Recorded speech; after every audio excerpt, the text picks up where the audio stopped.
محمد سيد الكونين والثقلين والفريقين رب الربيع العالمين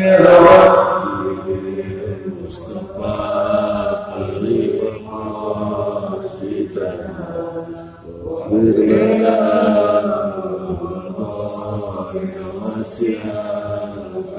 اللهم صل وسلم وبارك عليه وعلى الحمد لله والصلاة والسلام على رسول الله سيدنا محمد بن عبد الله وعلى آله وصحبه ومن والاه لا حول ولا قوة إلا بالله أما بعد رب اشرح لي صدري ويسر لي أمري واحلل عقدة من لساني يفقهوا قولي واهد قلوبنا بحق سيدنا محمد صلى الله عليه وسلم اللهم إنا نسألك الفروج والنفوش والرسوم وتوبة النصوح وصلح الجسد والروح. Hadis sekalian yang dirahmati Allah, alhamdulillah, puji syukur kita panjatkan kehadirat Allah Subhanahu wa taala. Dengan qudrah dan iradah Allah, hari ini kita dipertemukan kembali di masjid yang sangat mulia ini. Semoga semua kita yang hadir mendapatkan bagian dari doa Rasulullah sallallahu alaihi wasallam. Allahumma barik fi ummati fi bukuriha. Ya Allah, berikan keberkahan untuk umatku di pagi hari ini. Salawat dan salam semoga tercurahkan kepada beliau baginda Rasul Muhammad sallallahu alaihi wasallam, pada para sahabat, para tabi'in, para ulama, dan semoga salawat dan salam itu tercurahkan bagi kita seluruh umatnya. Ya Allah Taala. Hadirin sekalian yang dirahmati Allah, kita sampai di surah An-Nazi'at. An-Nazi'at surah yang ke-79. Ada 46 ayat dan termasuk dari surah Makkiyah. A'udzu billahi minasyaitonir rajim. Bismillahirrahmanirrahim. وَالنَّازِعَاتِ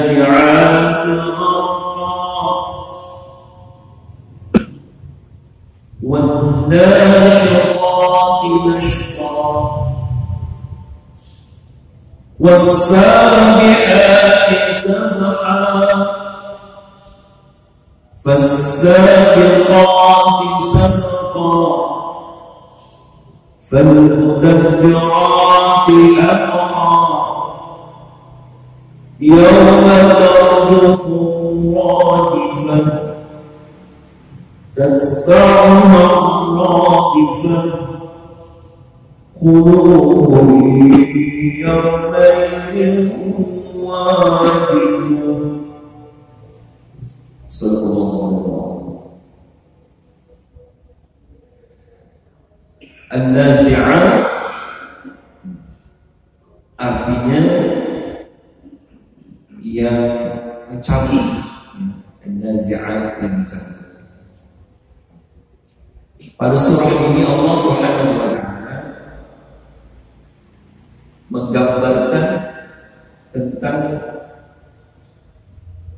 salah satunya pertama sifat-sifatnya malaikat. Yang kedua masih tentang keadaan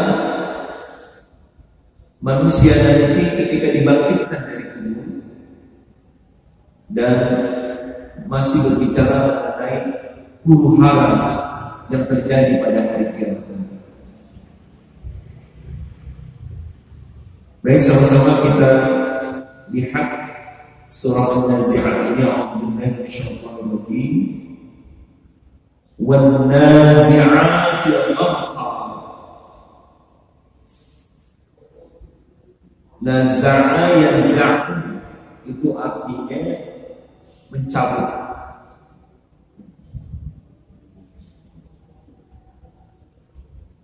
Jika ada seseorang yang mengambil sesuatu dengan cara paksa, itu namanya naza'a. Makanya dalam ayat itu ada, dalam doa yang kita baca, Allahumma lama malikal mulk tu'til mulka man tasha' wa tanzi'ul mulka mimman tasha'. Sesungguhnya Allah malikal mulk, yang menguasai dari segala kerajaan-kerajaan, dan Allah memberikan kerajaannya, kekuasaannya kepada orang-orang yang Allah kehendaki. Wa tanzi', Allah juga mencabut kekuasaan itu, kerajaan itu, kedudukan itu dari orang-orang yang Allah kehendaki. Kenapa pakai tunzi'? Wa tunzi'ul mulk. Dan Allah mencabut kekuasaan. Karena begini, ada juga orang yang kekuasaannya harus dipaksa. Karena orang kalau sudah punya kekuasaan, betah dia, nggak mau kehilangan kekuasaannya, dan harus dicabut oleh Allah Subhanahu wa Ta'ala. Makanya menggunakan tunzi'. Allah Subhanahu wa Ta'ala menggambarkan tentang wan-nazi'at, demi para pencabut-pencabut. Belum ditafsirkan, ada yang menafsirkan nazi'at ini sifatnya para malaikat-malaikat.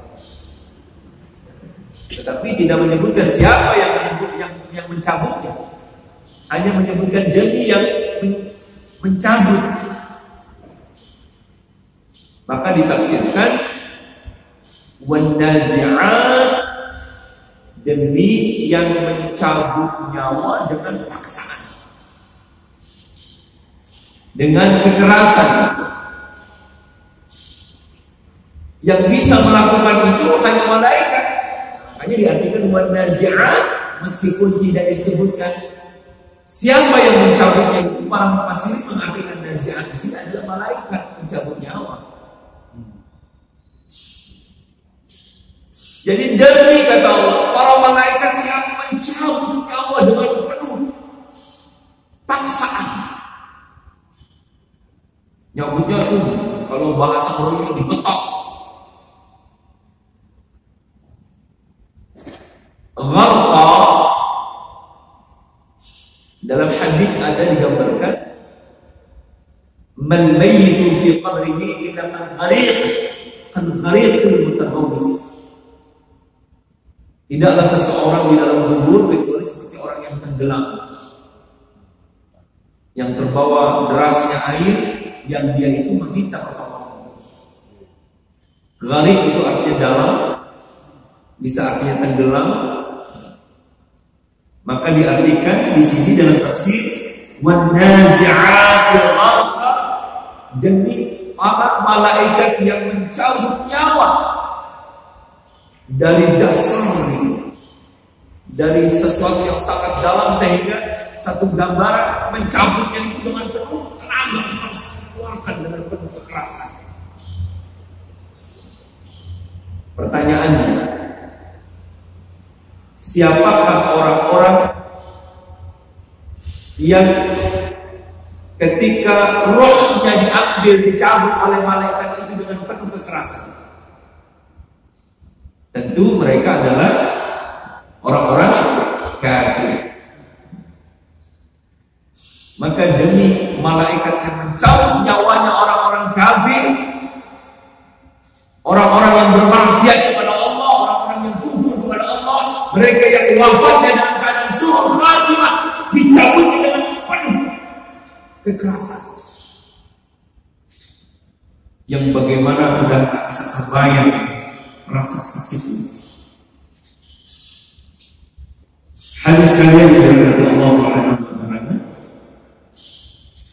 boleh kita lihat dalam surah Al-Kahfi ayat 50. Bagaimana gambaran ini? Wa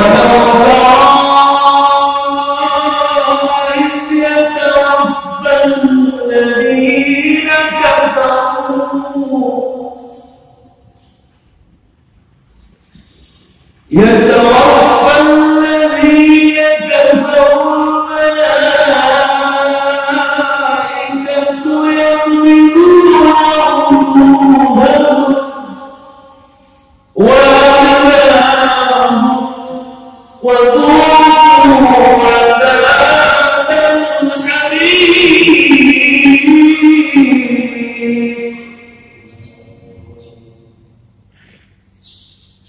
Seandainya kamu bisa melihat, kata Allah begitu.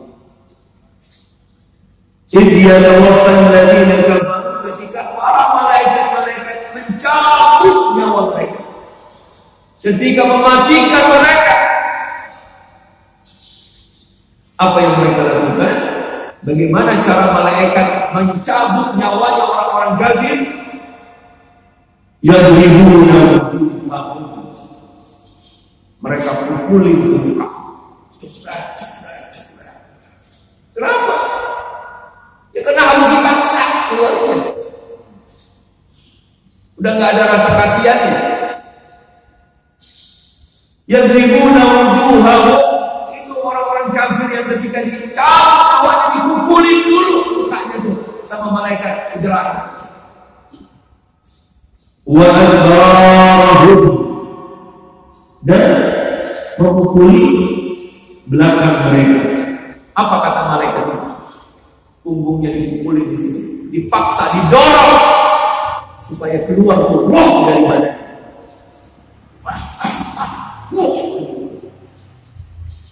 Ini ekspresi saya aja. Dipaksa biar keluar itu roh dari badannya, bukan dipukuli. Kemudian malaikat itu ngomong apa? Wadhuqu adzabal hariq. Lu rasain siksa yang begitu pedih, lu rasakan ya. Nah, itu baru proses sakaratul maut ya kayak gitu. Baru proses dikeluarin roh dari badannya sudah begitu siksaan. Dicabutnya dengan penuh penghinaan, dipukulin, ditendangin. Ada malaikat ngerasain di sekarang. Na'udzubillah, tsumma na'udzubillah. Jadi Allah bersumpah wan-nazi'at, demi para malaikat-malaikat yang mencabut nyawa orang-orang kafir dengan penuh kekerasan. Itu bisa diartikan secara umumnya seperti itu. Saya mau tanya sekarang. Wan-nazi'at, kalau dalam bahasa Arabnya ini plural, jamak. Ya. Kalau nazi satu orang, nazi'at banyak berarti. Muslimah satu perempuan muslim, tapi kalau muslimat perempuan-perempuan muslimnya banyak. Ibu pertanyaan, berarti malaikat menyambut nyawa banyak. Ya, saya mau tanya, kan manusia itu banyak. Apakah yang mencabut cuma satu malaikat? Ayo gimana kira-kira? Apakah cuma Israel saja? Sedangkan di sini digambarkan wan-nazi'at, jadi malaikat-malaikat yang banyak yang mencabut. Ayo gimana tidak mewajibkan itu? Dalam Al-Quran itu digambari yatawaffakum malakul maut. Malakul maut. Malak itu kalau malak satu, kalau malak banyak malaikat. Gimana jadinya? Jadi yang mencabut kalian itu banyak malaikat maut. Maka para ulama mentafsirkan bahwa sesungguhnya para malaikat maut itu yang mencabut nyawa itu banyak, cuma kepala suhunya itu Israel. Paham ya? Jadi kan ada orang bertanya, kalau sekian banyak manusia seluruh dunia ini apa iya kekaitan sama Israel itu gitu kan? Ada orang ngomong, iya, misalkan dia lagi di Amerika itu mana tuh? Atau lagi yang misalkan ada orang mati gempa sekali mati 1.000 orang, gimana caranya mati? Tapi ada ulama yang mendapat ini. Oh, ciptaan Allah yang namanya malaikat itu luar biasa. Dia gambarkan bisa saja orang memakai lampu sebanyak ini hanya dalam satu saklar ribuan lampu lagi, bisa saja. Jadi kata ulama, wah malaikat kita banyak cuma satu Israel. Diumpamakan seperti satu saklar, kemudian dia bisa menghidupkan ribuan lampu atau bisa mematikan ribuan lampu. Logikanya begini. Tetapi para ulama banyak mengatakan al-malak di sini malaikat maut itu banyak, cuma yang menjadi apanya itu ikonnya lah, menjadi apa ya? Malaikat Israel seperti itu kan. Baik. Kita lewatin itu. Yang kedua, wan nasyitati nashta. Nasyid itu artinya orang yang seibaratnya ada orang niba ya, tahu kan niba ya? Sekarang kan udah gak ada orang niba, pakai ember. Orang niba itu pas dia bahasa orangnya dierek ya. Karena bunyi itunya rek. Pas turunin timbanya sampai di dasar sumur, udah dapat airnya kan diangkat lagi nih. Gimana kira-kira? Ngangkatnya gimana? Ini atau begini? Gimana coba? Hah? Orang yang mengambil air di sumur itu, cara ngangkatnya begini. Supaya apa? Supaya airnya itu jangan sampai tumpah. Itu namanya nasyitah. Nasyid. Dan Allah bersumpah demi para malaikat yang mencabut ruh manusia itu dengan penuh kehati-hatian. Seperti orang mengambil air dengan timba. Nashqa dengan diartikan di sini lemah lembut demi para malaikat yang mencabut ruh dengan sangat hati-hati dan penuh kelembutan. Pertanyaannya, ruh siapa itu yang dicabut oleh para malaikat dengan penuh kehati-hatian dan penuh kelembutan itu? Tentu ruhnya orang-orang mukmin, orang-orang saleh, orang-orang yang wafatnya dalam keadaan husnul khatimah. Ini kayak lagunya Bang Oma ini. Ada dua cara kematian. Benar tuh. Jadi ada orang yang ketika rohnya dicabut, apa tuh ada yang bagai apa saya lupa tuh lagunya. Ya, ada hadis gitu kan. Ada orang yang diambil rohnya seperti rambut diambil dari tepung dengan sangat mudah. Ada orang yang ketika dicabut rohnya dengan penuh kesakitan luar biasa.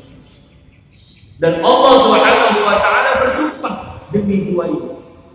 Dua cara malaikat mencabut roh manusia. Yang pertama nazi'at dengan penuh kekerasan, yang kedua wadasyiqat dengan cara yang lemah lembut.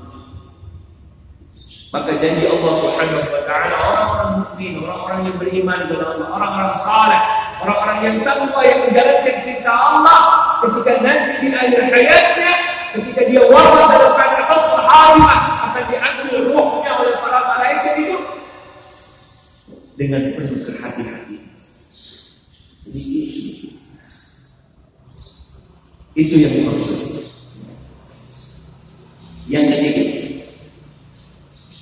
was-sabiqati sabqa.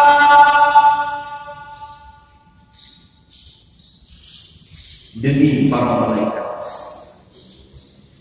As-sabiqah di sini diartikan malaikat yang turun. Arti sabaqah itu kan subhana, artinya maha suci. Sabaqah itu artinya sebenarnya menjauh. Allah itu memiliki sifat yang jauh daripada kekurangan. Dari orang-orang yang menyebutkan namanya subhana itu bisa diartikan maha suci. Padahal bisa asal maknanya itu artinya jauh. Makanya orang yang berenang itu namanya sabbaha, perenang. Karena perenang itu ketika dia berjalan begini dengan cepatnya, dia semakin jauh dari awal kali dia melompat. Makanya diartikan di sini sabiqah adalah demi malaikat yang turun dari langit. Bisa diartikan juga di sini para malaikat-malaikat yang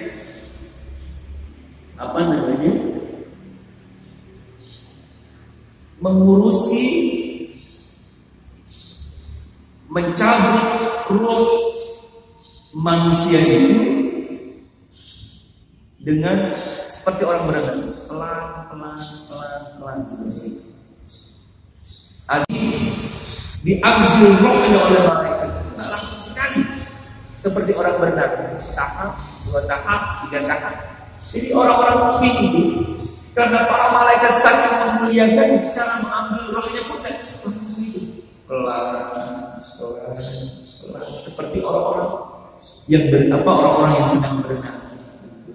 Diartikan ada ulama yang mengartikan seperti itulah malaikat memuliakan orang-orang mukmin ketika rohnya dicabut itu dengan penuh sangat kehati-hatian, selangkah.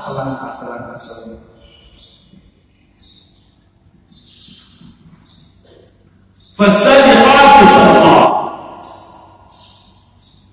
Musabaqah itu kan artinya berlomba-lomba.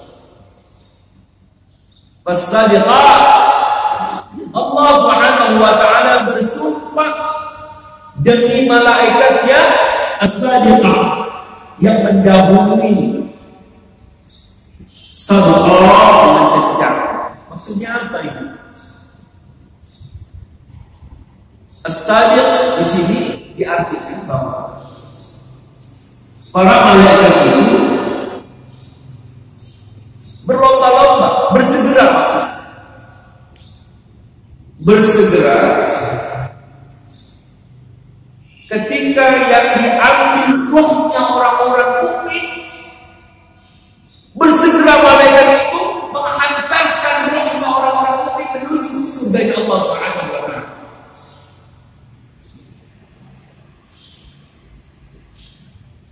Dan ketika yang diambil roh, yang dicabut itu roh dari orang-orang kafir, malaikat itu pun as-sabiqah, dia dengan sangat cepat disegerakan rohnya itu dimasukkan ke dalam neraka itu. Ada yang menafsirkan as-sabiqah, Allah Subhanahu wa taala bersumpah demi malaikat yang mendahului arti tadi di situ, lebih cepat mengurusi rohnya orang-orang mukmin ketika dicabut itu, dimasukkan ke dalam surga dari Allah dan menghantarkan rohnya orang-orang kafir ke dalam neraka. Ada yang mengartikan as-sabiqah, para malaikat itu mendapatkan julukan la ya'sunallaha ma amarahum wa yaf'aluna ma yu'marun. Malaikat itu makhluk Allah yang tidak pernah bermaksiat kepada Allah, yang tidak pernah melawan kepada Allah, yang tidak pernah menentang Allah, dan selalu mengerjakan apa yang Allah perintahkan. Makanya as-sabiqah, adalah makhluk-makhluk Allah yang selalu terdahulu di dalam menjalankan perintah-perintah Allah Subhanahu wa ta'ala. Apalagi sifat malaikat? فَمُدَبِّرَاتِ أَمْرًا,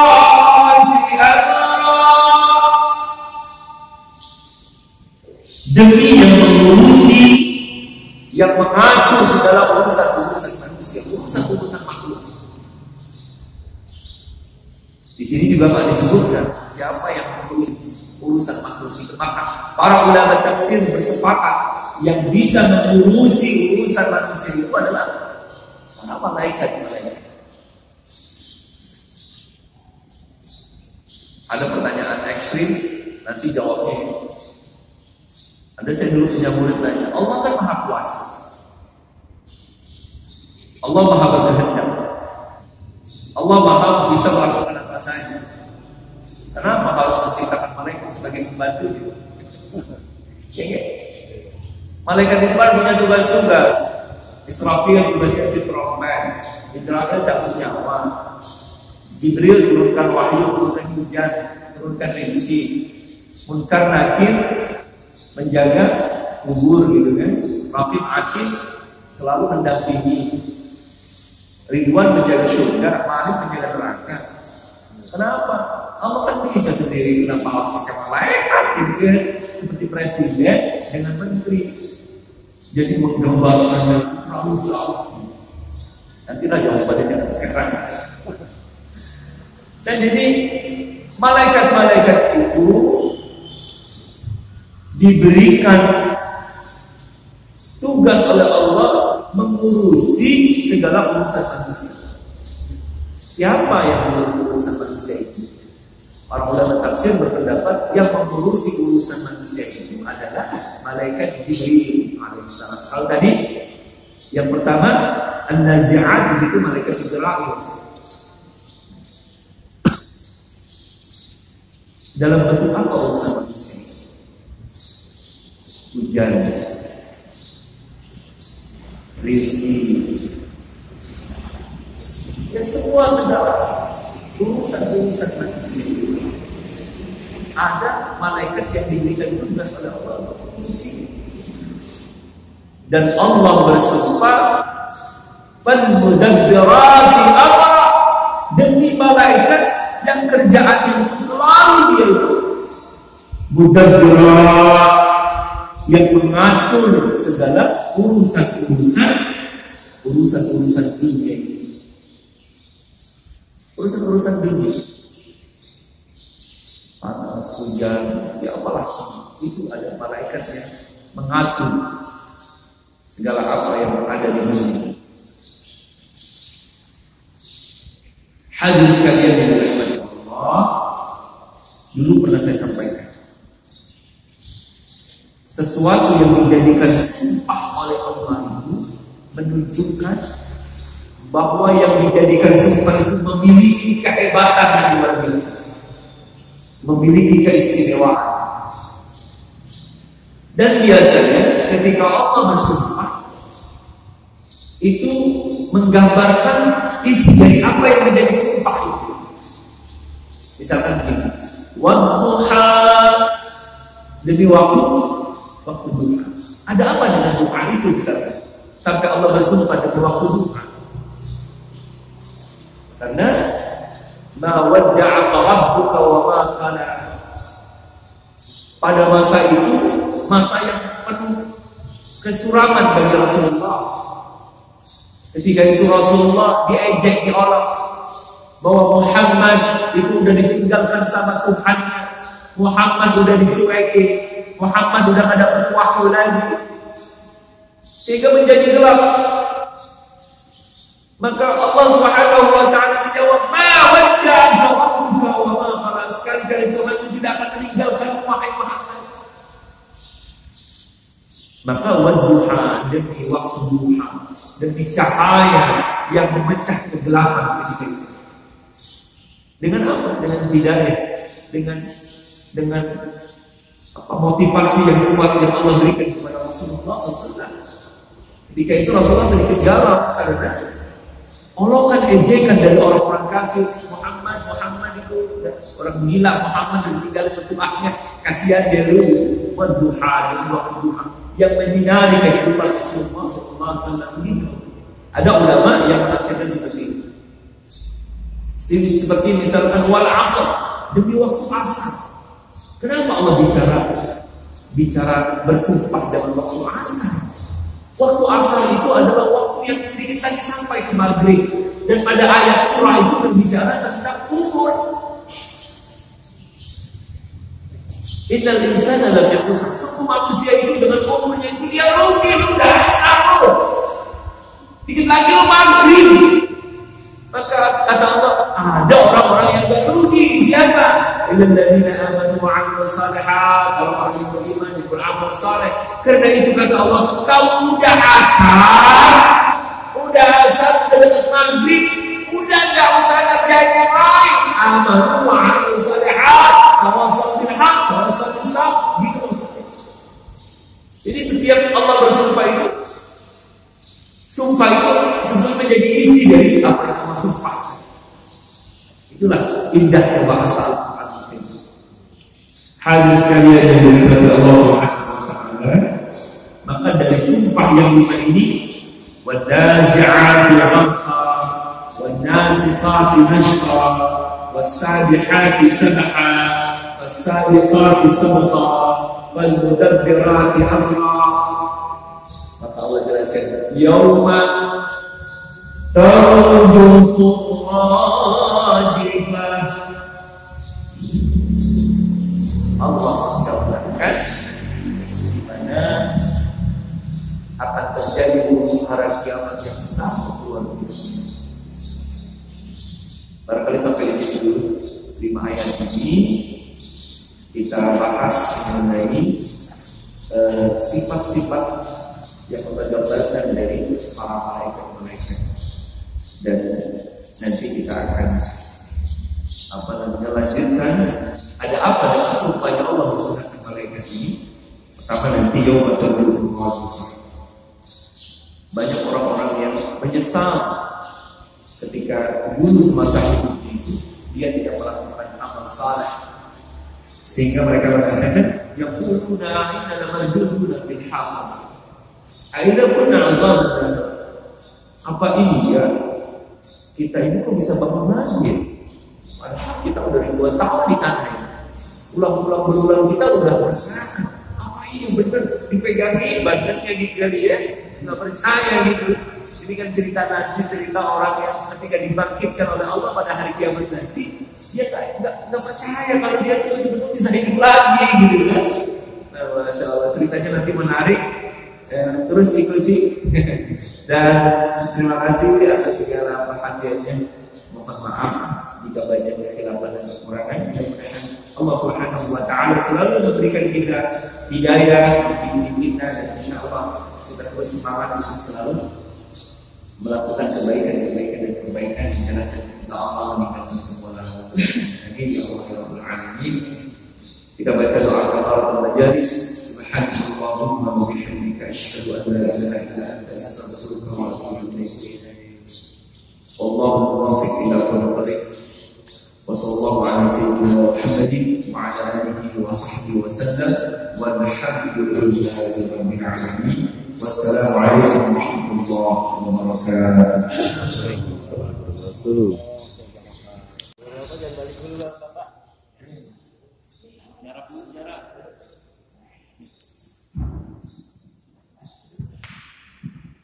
Ya, bapak-bapak yang lagi mahal kayak. Oh.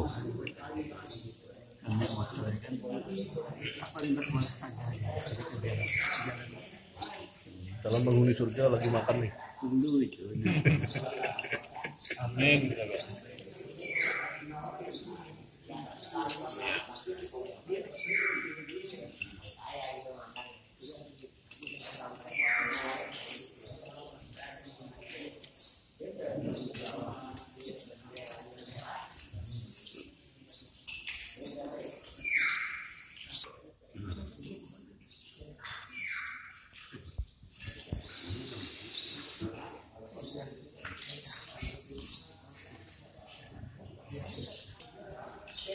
Enggak jengkol ya? Oh, enggak doyan jengkol ya. Anak muda jual jengkol nih, masih doyan jengkol.